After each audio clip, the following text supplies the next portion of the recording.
Hey everyone, this is Anthony, and we are in our third week of stay at home, and this is our second day of lockdown. So, did a 4-mile walk run, Shane's upstairs exercising, and I'm gonna make biltong. So, what do we need? Need some meat, right? Much as you like, find the toughest stewing kind of meat, the grainier, the tastier, I think. But it's up to you. We've used top steak as well, but don't need to do that. Just use it. The tougher the meat, the easier it is to cut, the easier it is to handle. It doesn't fall apart. But anyway, here's the basic ingredients from a recipe that I got from the internet probably 10 plus years ago. Coarse ground black pepper and coriander seed. You can either get the whole, or you can get the ones that's coarsely ground, or in my case I have a grinder, and do that. You can also do the same thing. You can grind your peppercorns in the same type machine. And the other thing you need is apple cider vinegar. Going crazy. Alright, so let's put those all up there. They're ready to go, staged. We've got meat to cut. This piece of meat has got a big chunk of fat, and often you find that with stewing type, top round or whatever, so you got to deal with that. Shane, my wife, likes lots of fat on hers. Tastier, yep. I don't like it like quite as much, but she likes as dry as anything, and I like mine a little wetter. So I try and cater for everybody and leave some pieces with some fat on, but I'm going to cut the big, heavy, thick pieces of fat off. So what you do need is a sharp knife.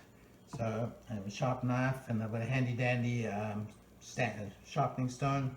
I've sharpened it, it's ready to go. Wash my hands, and we are in business. Right, cutting off.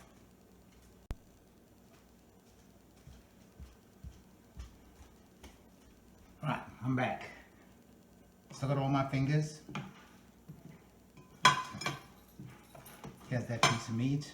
Cut the fat off. Right, good sharp knife makes it easy to pull and separate. The fat is goodbye.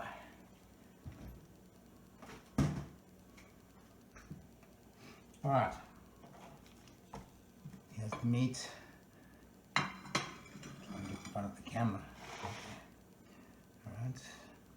So what are you going to do with this? Some people like long slices, but they're just more difficult to handle. So anyway, we're not making biltong for the regte boer. Ons maak het vir mense by die huis. Make it for people at home. Right, so this piece, I just cut it straight through. But by the way, if the meat is warm or room temperature, it's a little softer and a little bit more difficult to work with. If it's still cold, it's tighter, holds together better, and easier to cut and control. It's good for your fingers. Alright. So, right, just looking at this piece of meat. I'm just trying to cut it to where it's easier to handle. Doesn't really matter how. So I'm getting to manageable chunks. That's really what I'm doing. And these are going to be the fatty ones, and these, those are going to be lean. Fatty, lean. How's that? Alright. I've learned over the years, I'm a very OCD type person. I'm trying to make it exactly right. Don't worry. You can have offcuts, trims, little pieces. Yep, it's all good. Alright, so here we are. Alright, so here's the fatty one. So I'm just going to do nice little.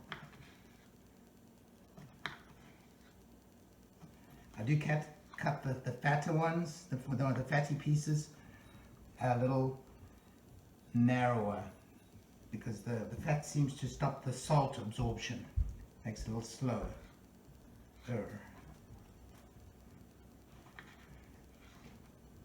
So, making strips.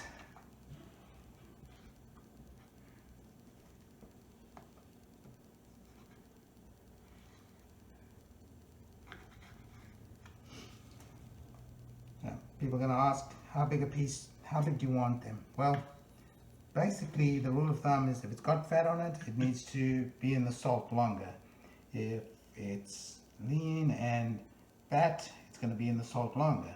If it's a thin little strips, little pieces, they need to be in the salt short amount of time. Yeah, that's about the rule of thumb. And some people say, man, mine was salty. Well, it was too long. We'll get on to how long, but basically you will get to a point where you'll realize when the meat's ready to come out of the salt. So let me cut up the rest and I'll get back to you.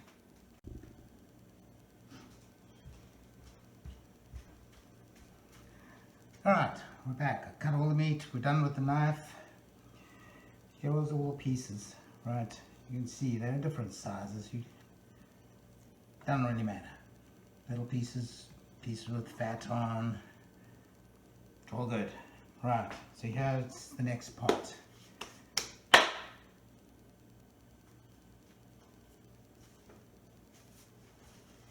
Most important, the star of the show, salt.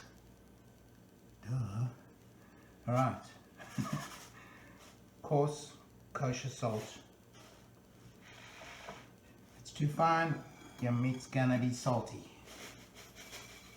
Unless you like it really salty, knock yourself out. Okay, just put them in. Get some coverage. Bam, done. Okay, big piece. Nice. That's going to be Anthony's.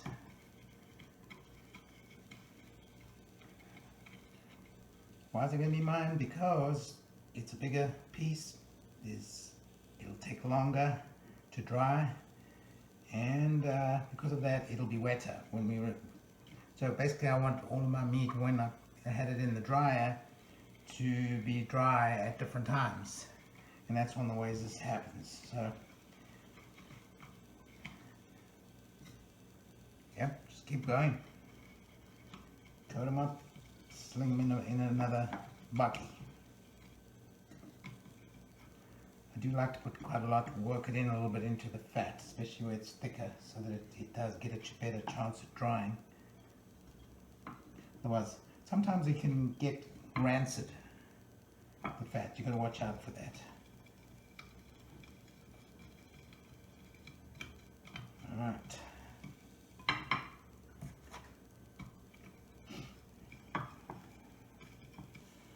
Also, what you can do is you can also, if you want to be schnook with your salt, there's a little thin little piece, right? I don't want to have too much salt on, just give them that. I normally put them higher up so they'll be last in, first out kind of thing. I'm not getting too crazy about it. Okay, there we go. Just keep going.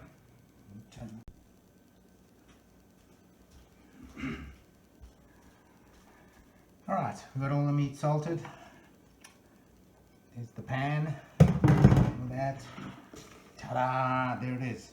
Right. And the time is 2:56 p.m. Right. So the timer's running. There it all is. I don't care. All went in approximately around the same time, minute. Doesn't matter. Right. Next step. Just clean up a little bit for the next phase. Upcoming star is the vinegar. Marinades next. Alright, so I'm going to rinse this bowl out. Give it all the salt.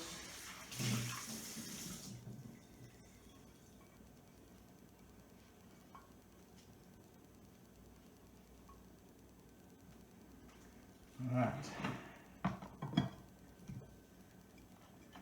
Put the vinegar in now, then you can wait until you're ready with the meat. Here it is.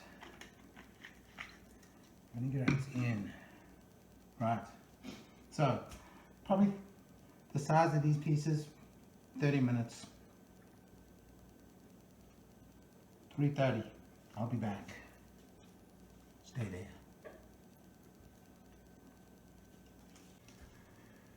Alright. 30 minutes or so has gone by. Cheers. Drinking probably one of America's tastiest pilsners. The drink of champions. Right, next phase. The meat. If you look carefully, you can see all that juice coming out. So that it is dehydrating. The salts, the chemical process has started. Is it ready to start the next phase?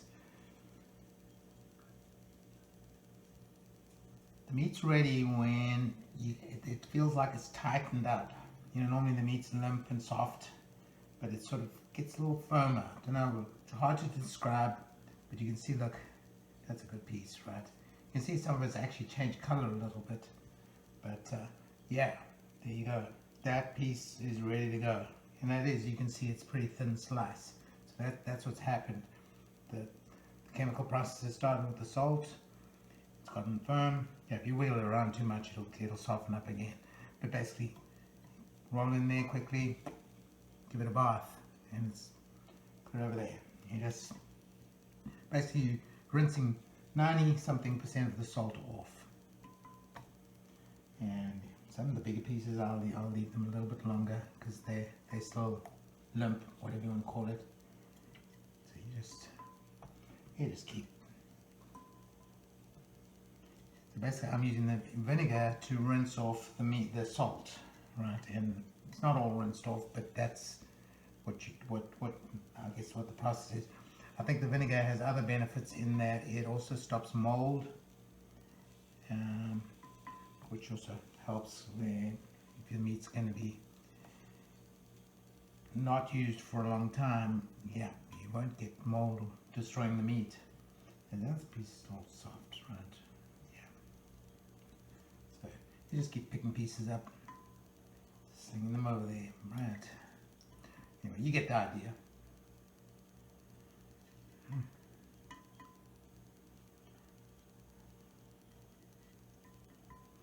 Switch this off, drink some more beer. Cheers.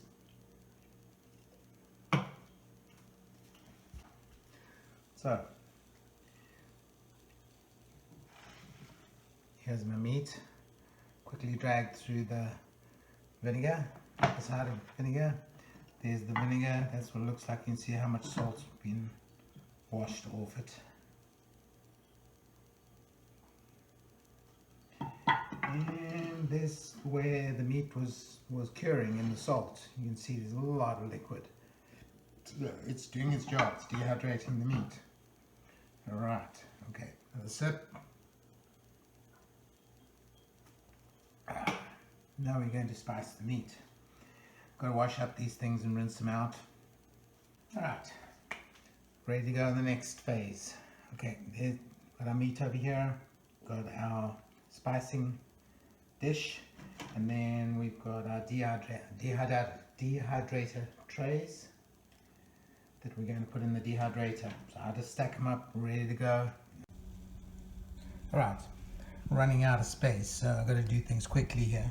So there's my meat, I'm laying it out on there. I've already spiced that, but here we go with the other. Oops, hold on.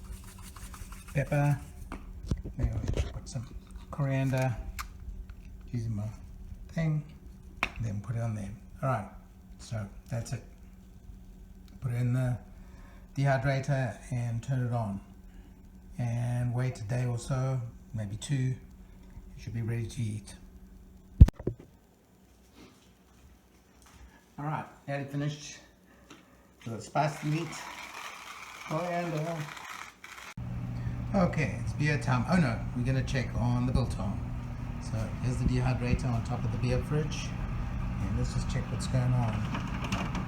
Yeah, looking good, man. Look at that. It's happening. You can see it's changing color, and it's getting like a skin on it. So looking good. Maybe tomorrow there'll be some of the smaller pieces that'll be ready. So be patient. All right. Well, there's the pool. And just a thought, I hope you enjoyed this little video. It's not very tidy and I haven't messed with it at all. I've done very little editing, but help you make biltong. There you go. Enjoy.